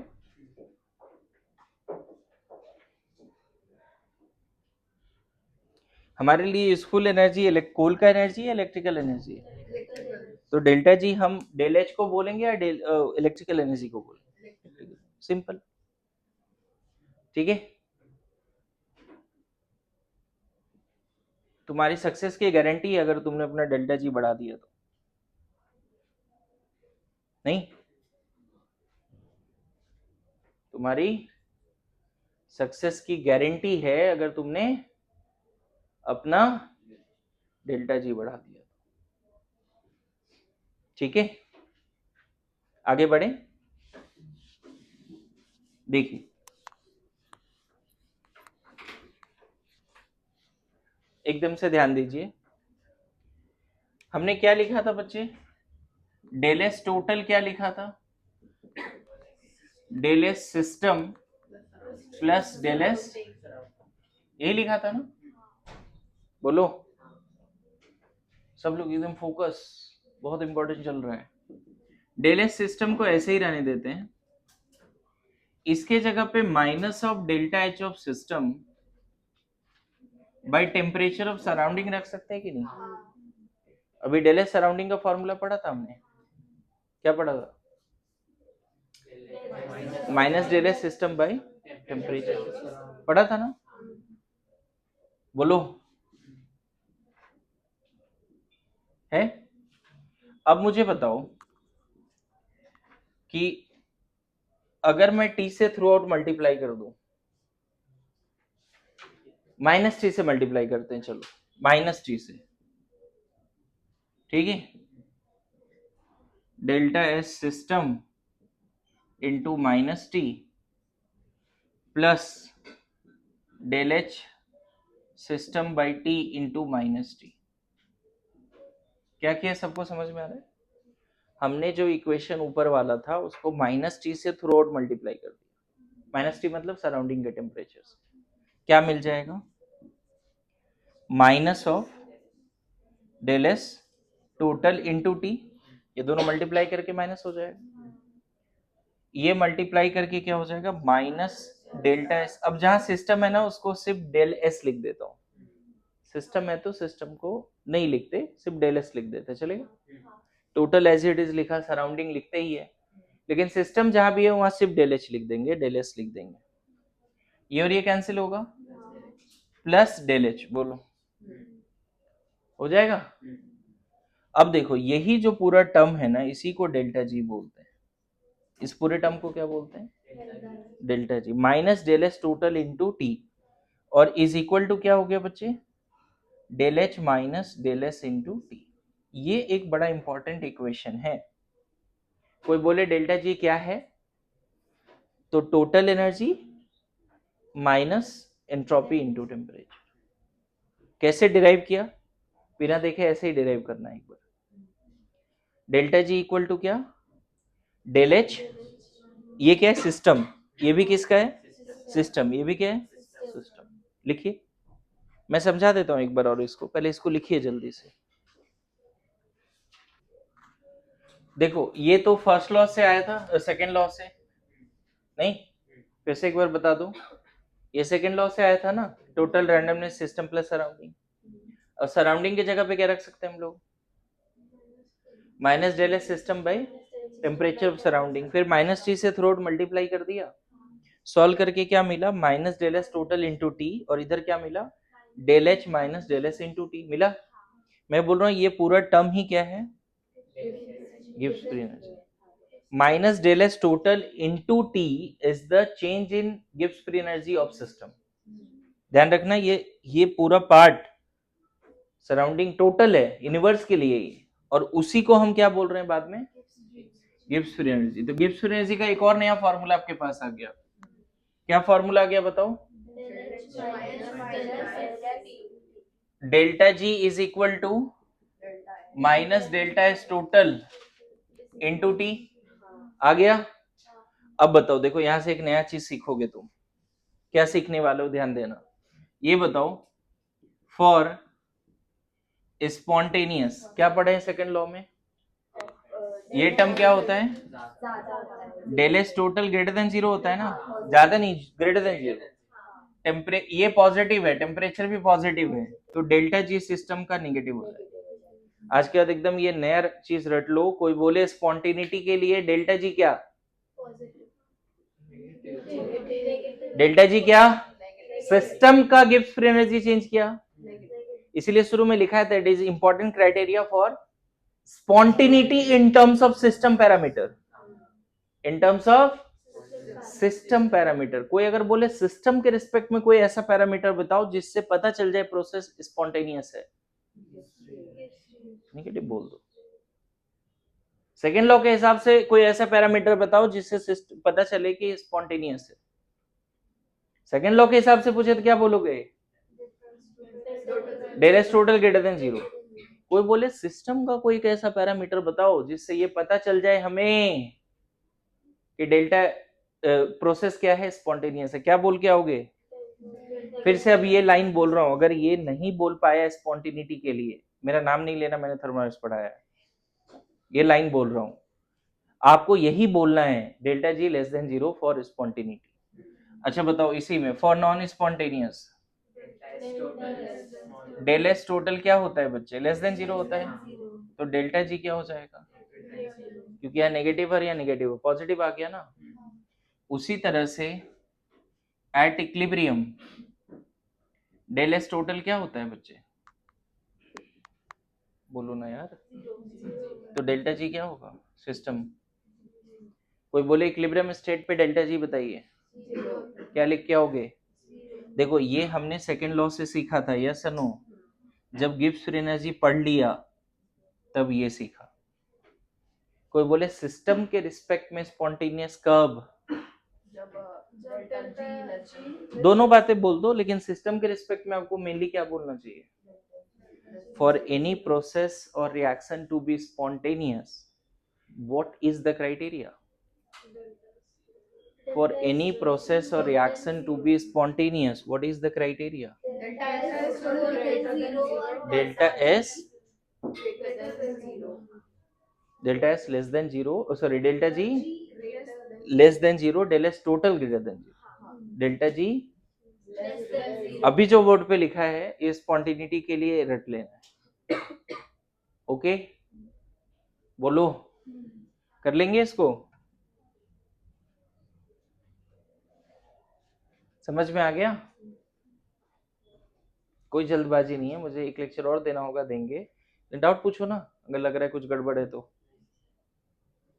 सिस्टम के लिए कौन सा पैरामीटर है जो 100% बता देगा कि प्रोसेस स्पॉन्टेनियस है? जैसे मैंने उधर लिखाया था ना कि अगर एक एक्सोथर्मिक है तो क्या ऑलवेज स्पॉन्टेनियस? नहीं ना, ऐसा बोल पाते थे ना। अच्छा, सिस्टम की रैंडमनेस बढ़ रही है तो ऑलवेज स्पॉन्टेनियस नहीं बोलते थे, लेकिन सिस्टम की गिब्स एनर्जी कम हुई तो ऑलवेज वर्ड यूज कर लो। सिस्टम की रैंडमनेस कम हुई तो, सॉरी, गिब्स एनर्जी नेगेटिव है तो समझ में आया बात को? बोलो। सेकेंड लॉ के हिसाब से ये स्टेटमेंट और सिस्टम के पैरामीटर के हिसाब से delta G. At the same time what is the formula of delta G जो अभी डिराइव किया हमने? Del H. समझ में आया? बड़ा इंपॉर्टेंट फॉर्मूला है। जैसे बहुत सारे फॉर्मूला रटा ना अपने, डेल एच इक्वल टू क्या रटा? Del H equal to del E plus del N G R T, del H equal to del E plus P two V two minus, ऐसे कितने सारे फॉर्मूला रटा आपने। एंट्रोपी में भी बहुत सारे फॉर्मूला रटे। उसी तरह ये फॉर्मूला तो कभी नहीं भूलना है। Delta G equal to del H minus del S, ये सब सिस्टम है। और आपको कभी कभी हो सकता है डेल एच निकालने के लिए ये फॉर्मूला भी यूज करना पड़े कुछ क्वेश्चन में, कि पहले डेल एच निकालो इस फॉर्मूला से, फिर यहाँ रखो, फिर डेल जी आएगा। अगर मान लो डेल ही दिया है क्वेश्चन में, लेकिन हमें डेल जी निकालना है तो डेल एच चाहिए ना हमें। क्वेश्चन में डेल ही दिया हुआ है, चेंज इन इंटरनल एनर्जी दिया हुआ है, लेकिन तुमको बोलता है कैलकुलेट डेल जी, तो पहले डेली और वो इक्वेशन को यूज करके डेल एच निकालोगे, फिर आप क्या निकालोगे? डेल एच निकल गया तो डेल जी निकालो। क्वेश्चन ऐसा देंगे हम, कैलकुलेट डेल जी, तुरंत ही फॉर्मूला रटना। और इतना भी आसान नहीं होगा कि वहां डेल एच और डेल एस दिया रहेगा, वैल्यू पुट करके आंसर निकाल दिया। डेल एच निकालने के लिए अलग फॉर्मूला लगाना पड़ेगा। क्लियर हो रहा है क्या बोल रहा हूं? ठीक है,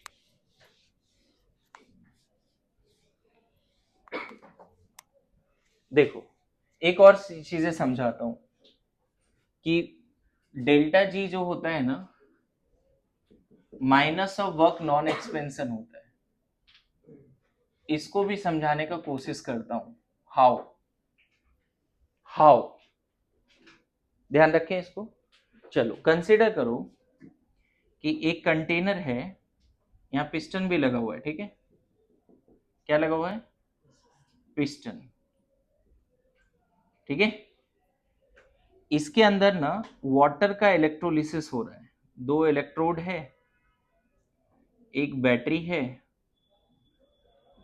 और यहाँ पे क्या हो रहा है? अंदर वाटर की इलेक्ट्रोलिसिस हो रही है, ठीक है? वाटर है और यहाँ क्या चल रहा है? वाटर की इलेक्ट्रोलिसिस चल रही है। Good to go. ध्यान रखना ये पूरा पार्ट सिस्टम का पार्ट है। यहाँ कौन सा रिएक्शन चल रहा है? H2O लिक्विड से क्या बन रहा है? H2 plus half O2 gas. Electrolysis में क्या होता है? कंबाइंड फॉर्म से एलिमेंटल फॉर्म बनता है, ये याद है? थोड़ा बहुत याद है क्या बच्चे? इलेक्ट्रोलिसिस में कंबाइंड फॉर्म से एलिमेंट्री फॉर्म बनता है, यस नो? याद है? बढ़िया। हमारा मेन पर्पस क्या है? What is useful for me, what is useful for the system? जो रिएक्शन हम कराना चाहते हैं ये हो जाए, वही तो यूजफुल है। जितना ज्यादा इलेक्ट्रोलिसिस हो जाए वही क्या है? यूजफुल है। वही क्या है? यूजफुल है। नाउ यू टेल मी, इस प्रोसेस को कराने के लिए मान लो बाहर से क्यू हीट दिया, थोड़ा एनर्जी भी दिया बाहर से, है ना? और सपोज कंसीडर, है ना, electrolysis of water at constant temperature and pressure. बाहर का प्रेशर फिक्स्ड है, ये प्रेशर क्या है बच्चे, कांस्टेंट है, टेम्परेचर भी क्या है कांस्टेंट टेम्परेचर प्रेशर पे बैटरी काम कर रहा है, टेम्परेचर नहीं बदल रहा है, ऐसे समझो। तो मुझे बताओ फर्स्ट लॉ के हिसाब से क्या लिखेंगे, del U equal to Q plus W, first law ये लिखते हैं। What is change in internal energy of system according to first law, बोलो फर्स्ट लॉ के हिसाब से ये बोल दें। अच्छा बताओ सिस्टम यहाँ वर्क कर रहा है, बैटरी यहाँ काम कर रहा है, work is done by the system या work is on the system, work is done by the system. Battery काम कर रहा है ना, बैटरी काम कर रहा है, बैटरी भी सिस्टम का पार्ट है और वो काम कर रहा है, उसकी इलेक्ट्रिकल एनर्जी कंज्यूम हो रही है इसको तोड़ने में। बैटरी के पास है ना केमिकल एनर्जी, वो केमिकल एनर्जी वायर में करंट की तरफ फैल रहा है और उस करंट की वजह से यहाँ पे एनोड और कैथोड पे इलेक्ट्रोलिसिस चल रही है जिससे H2 और O2 बन रहा है। तो बैटरी का काम क्या है यहाँ पर, H2O2 बनाना। अरे ऐसा नो, लेकिन जैसे ही H2O2 बनेगा यहाँ गैस बन जाएगा ना, ऊपर गैस आ जाएगा, जैसे ही यहाँ गैस आएगा अंदर की प्रेशर बढ़ जाएगी, तो ये थोड़ा एक्सपेंड भी होगा क्योंकि बाहर का प्रेशर क्या है, कांस्टेंट है। मतलब यहाँ पे दो तरह का काम हो रहा है, एक बैटरी काम कर रहा है इसको कराने के लिए, दूसरा वर्क सिस्टम एक्सपेंशन भी कर रहा है। जो बैटरी काम कर रहा है ना उसको नॉन एक्सपेंशन वर्क बोलेंगे, मेरी बात आ रही समझ में। और एक जो पिस्टन ऊपर जा रहा है वो कैसा एक्सपेंशन वर्क है। तो बताओ work is done by the system ना, तो फॉर्मूला के हिसाब से यहाँ पे माइनस करके W expansion plus W non expansion कर दें क्या, नेगेटिव क्यों किया कि वर्क डन, या क्या लिख दें, work is done by the system, हमें दिख रहा है ना इसीलिए नेगेटिव रख दिया। कोई दिक्कत बच्चे, कोई तकलीफ नहीं ना, बोलो। अच्छा बताओ अगर कांस्टेंट टेम्परेचर प्रेशर पे वर्क हो रहा है तो वर्क एक्सपेंशन को माइनस P एक्सटर्नल dV बोल दें और प्रेशर कांस्टेंट है तो P dV बोल दें, वर्क को क्या बोल दें, कोई दिक्कत, एक्सपेंशन वर्क को क्या लिख देंगे, P डेल्टा V। अरे ये सुनो कांस्टेंट प्रेशर पे हो रहा है, वर्क का फॉर्मूला क्या रटा हमने, minus P external integral, P constant है तो इतना लिख दें वर्क का। अब यहीं पे बताओ ये वाला सीक्वेंस किस में चेंज होगा, del U equal to Q minus minus P delta V plus work non expansion. बोलो यहां तक समझ में आ रहा है, मैं इसको स्किप भी कर सकता था लेकिन मेरा मन नहीं मानता है, मैं समझाता हूँ चीजों को कि कैसे डेल्टा जी नॉन एक्सपेंशन के बराबर है, ये कैसे उसको समझाते हैं हम। तो मैंने क्या किया, जो एक्सपेंशन वर्क है उसका वैल्यू रख दिया, good to go. Non expansion का तो हमें नहीं पता इलेक्ट्रिकल वर्क कितना हुआ है, वो तो हमें पता नहीं है अभी, इलेक्ट्रिकल वर्क तो यहाँ चल रहा है ना इसको तोड़ने में, तो उसको नॉन एक्सपेंशन मान के एज इट इज रख रहे हैं, चलेगा।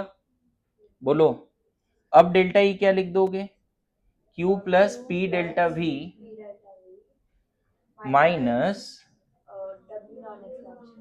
नॉन एक्सपेंशन लिख दें, नजर हटनी नहीं चाहिए, ध्यान दो। हम क्या कर रहे हैं, इन सबको एक तरफ ले आते हैं, minus W non expansion is equal to, अगर इसको इधर ले आए, del U minus P del V, बोलो ये इधर आएगा तो माइनस हो जाएगा ना। अच्छा एक चीज मैंने यहाँ पे गड़बड़ कर दी कि पहले ही माइनस ले लिया ना यहाँ पे, तो फिर यहाँ माइनस नहीं रखना चाहिए था जब यहाँ रखा, तो साइन कन्वेंशन दो बार यूज कर दिया ना मैंने, यहाँ पे हमें क्या रखना पड़ेगा, प्लस, क्योंकि ये माइनस तो आएगा ही एक्सपेंशन में लेकिन वहां नेगेटिव तो ले ही रखा है ना, तो हमें P डेल्टा भी रखना पड़ेगा, नेगेटिव ऑफ P डेल्टा भी नहीं रखना पड़ेगा, पक्का ना, कन्विंस ना, तो नेगेटिव नहीं रखना पड़ेगा, यहाँ नेगेटिव है ना बच्चे, तो यहाँ पॉजिटिव हो जाएगा, इसको इधर ले आएंगे। एक मिनट नहीं नहीं, वो तो साइन कन्वेंशन के साथ सही है, नेगेटिव है, यहाँ नेगेटिव रखा ना, इसका फिर मैग्नीट्यूड रखना पड़ेगा और बाद में इसका भी मैग्नीट्यूड रखना पड़ेगा। अरे सुनो यहाँ दो बार साइन कन्वेंशन, और मान लो साइन कन्वेंशन नहीं लेते हो तो ऐसे ही रहने दो, चलेगा, नहीं लो साइन कन्वेंशन, अब वर्क नेगेटिव आया ना, और यहाँ भी सिस्टम वर्क कर रहा है, बाद में उसको नेगेटिव पुट करना पड़ेगा, कंफ्यूज तो नहीं, बोलो क्या करें, तुम बताओ, सर उधर माइनस पुट कर दीजिए ना उधर वो। तुम बताओ। देखो फिर से कर लेते हैं सारी बातें, कंफ्यूज होने का जरूरत नहीं है, पूरी बातें फिर से कर लेते हैं समझाने के लिए। बताओ फर्स्ट लॉ से क्या लिखे, del U equal to Q plus W, कोई दिक्कत? और हमें दिख रहा है कि work is done by the system ना, इसीलिए मैंने यहाँ साइन कन्वेंशन लिया। और वर्क यहाँ दो तरह से हो रहा है, प्लस नॉन एक्सपेंशन। अब हर जगह मैग्नीट्यूड लेना पड़ेगा, यस नो? अच्छा, लेकिन बाद में हमने क्या देखा कि इसका वैल्यू कितना है, पी डेल्टा वी, और इसको एज इट इज मैग्नीट्यूड रख दिया, देखो पी डेल्टा वी, अरे यस नो? और इसको नॉन एक्सपेंशन रहने देते हैं। ये कैसे रखा पी डेल्टा वी, समझ में आ रहा है? कांस्टेंट प्रेशर पे एक्सपेंशन हो रहा है ना। वर्क डन अभी निकाला था ना इधर, वर्क डन एक्चुअल में कितना आया था बताओ, नेगेटिव ऑफ पी डीवी होता है ना, और पी कांस्टेंट है। तो उसका नेगेटिव ऑलरेडी लिया है। नेगेटिव लिया है ना ऑलरेडी, वही तो समझा रहा हूँ कि दो बार साइन कन्वेंशन नहीं लोगे। Good to go. अब क्या करो बच्चे, ये माइनस से मल्टीप्लाई भी कर दो, माइनस वर्क नॉन एक्सपेंशन को एक तरफ रखो, रख दिया, ये सुनो। बाकी एक साइड क्या आएगा, daily plus P delta we minus Q आएगा। कोई दिक्कत, कोई तकलीफ नहीं। ये कहीं ना कहीं डेल एच होता है, कांस्टेंट प्रेशर पे डेल एच का फॉर्मूला याद करो, डेली प्लस पी डेवी। ऐसे डेल एच होता है daily P2 V2 minus P1 V1, लेकिन प्रेशर कांस्टेंट है तो P डेल्टा भी आता है। पढ़ाए कभी फॉर्मूला, 2-3 बार रिवाइज कराया।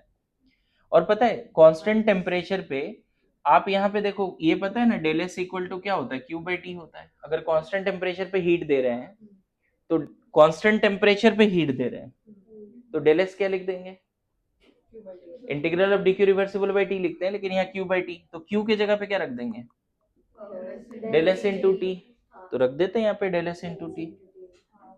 बोलो क्या मिला, माइनस नॉन एक्सपेंशन किसके बराबर मिला, मिला ये, और ये पहले ही प्रूव किया है किसके बराबर है,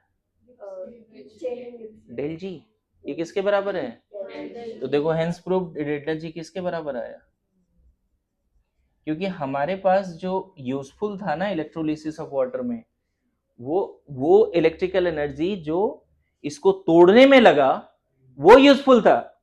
पिस्टन ऊपर गया वो यूजफुल नहीं था, मेरे पिस्टन ऊपर गया वो हमारे लिए यूजफुल नहीं था। यहाँ नॉन एक्सपेंशन मतलब वो बैटरी का वो इलेक्ट्रिकल एनर्जी, वो एनर्जी जो तोड़ने में लगा। यहाँ पे क्या है, ये एक्चुअल में W नॉन एक्सपेंशन क्या है, delta G equal to W non expansion, ये एक्चुअल में negative of electrical energy, negative of electrical energy. जल्दी लिख दो उसको फटाफट। तो थोड़ा थोड़ा समझ में आ गया कि नॉन एक्सपेंशन वर्क क्या होता है। पता है इस पूरे एक्सपेरिमेंट में हमारे लिए यूजफुल क्या था, वाटर को तोड़ के H2O2 बनाना। वहां जो एनर्जी लगा ना, बाकी एनर्जी तो वेस्टेज है, एक्सपेंशन हो रहा है, हमें चाहिए नहीं एक्सपेंशन, लेकिन इस प्रोसेस में उसको रोक भी नहीं पाओगे, है ना। देखो लॉ ही ऐसा बना है बच्चे कि तुम अपने आप को बिना रैंडम के रह ही नहीं सकते, गलती तुम्हारी भी नहीं है ना, गलती तुम्हारी नहीं।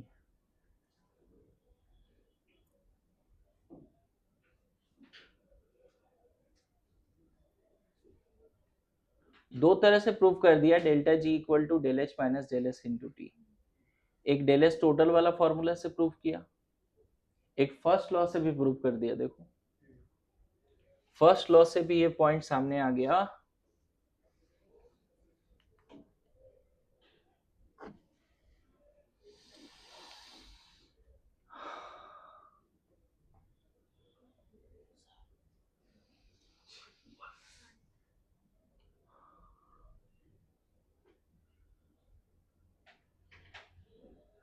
टाइम लगेगा इसको लिखने में।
इतने डिस्कशन में 2-4 पॉइंट भी ध्यान में रह गया।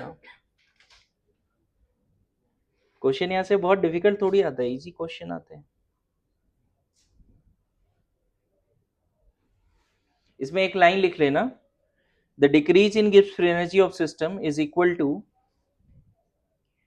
The decrease in Gibbs free energy of the system is equal to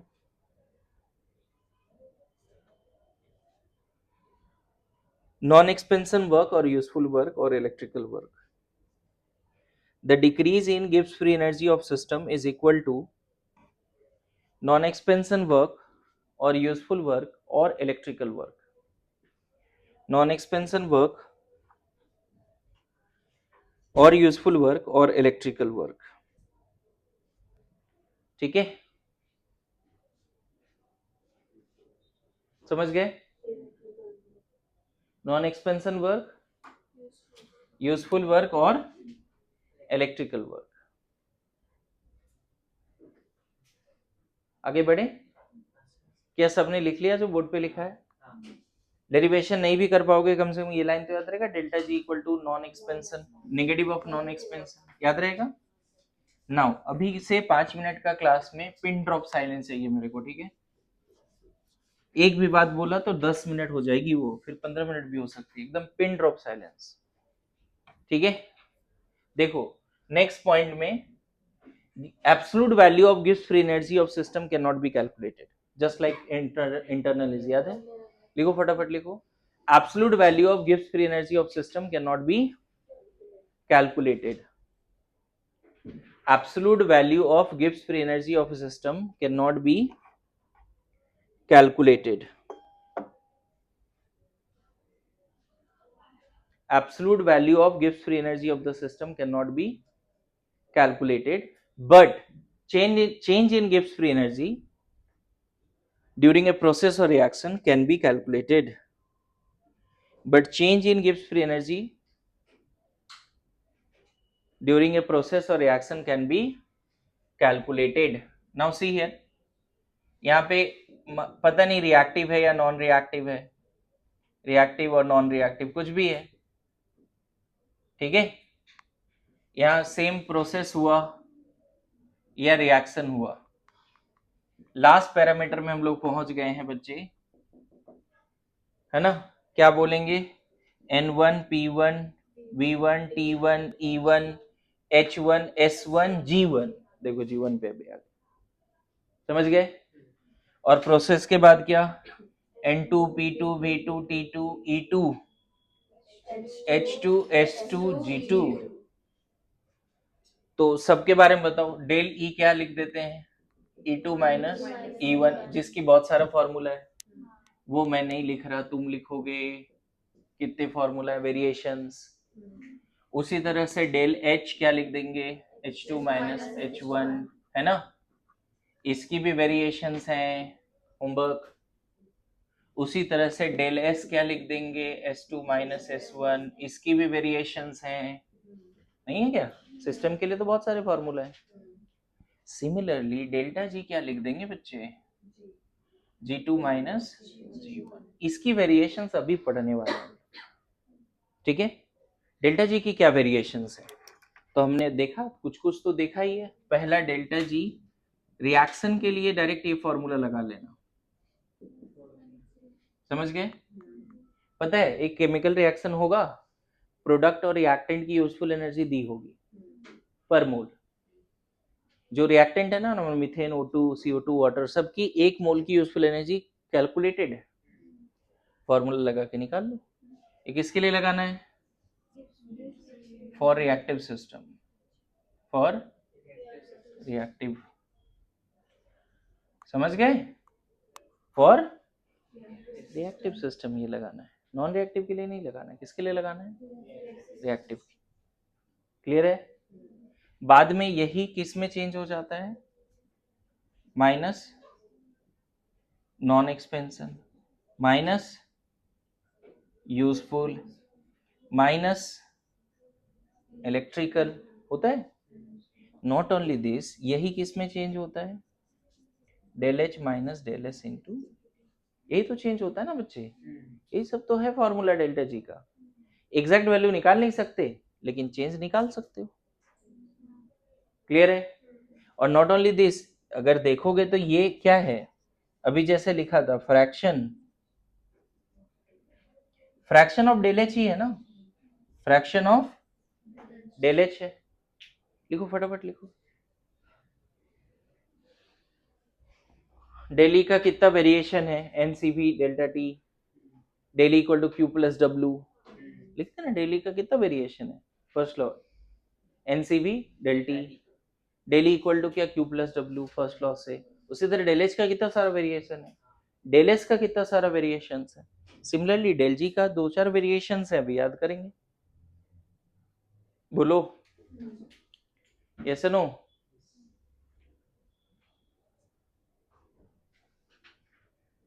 समझ में आया?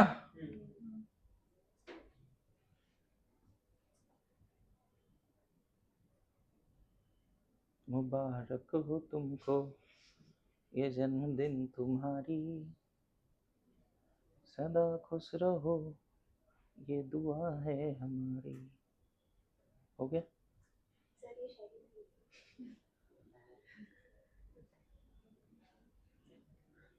बर्थडे को स्पेशल बनाने की जरूरत नहीं है, बर्थडे अपने आप में स्पेशल है। क्या जी, बर्थडे को स्पेशल बनाने की जरूरत होता है क्या? अरे आज जन्म हुआ है यही स्पेशल है भाई, मेरी बात समझ रहे हो ना, दिस इज स्पेशल। अच्छी है ना बातें, है ना?